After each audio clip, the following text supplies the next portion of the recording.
Morning, brothers. Hey, we're going to start unpacking that passage, and the first thing he talks about is being watchful. All right. So in ancient Israel, we look at times where cities were guarded by men who were placed up on high towers and the high places of the walls. These were the watchmen of the cities, and they were to watch for surprise enemy attacks, especially at night. Things like that could be obviously dangerous to those living in the city. And these watchmen were the difference between life and death many times.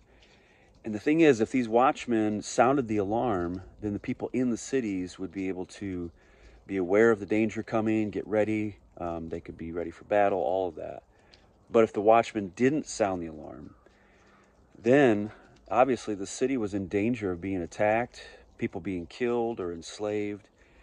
And the Lord talks about this a lot throughout the prophets, especially in the prophet Ezekiel. But he says that, if a watchman doesn't sound the alarm and the people are killed, then obviously the people, that bloodshed, the watchman is accountable for that.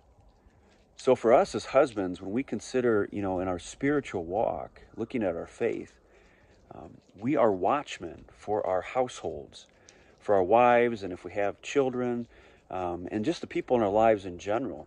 But as husbands, we are to be watchful. We are to be sober-minded, clear-headed, not being distracted by the things of this world, not given in to lust, to temptations, to drunkenness, to things like that.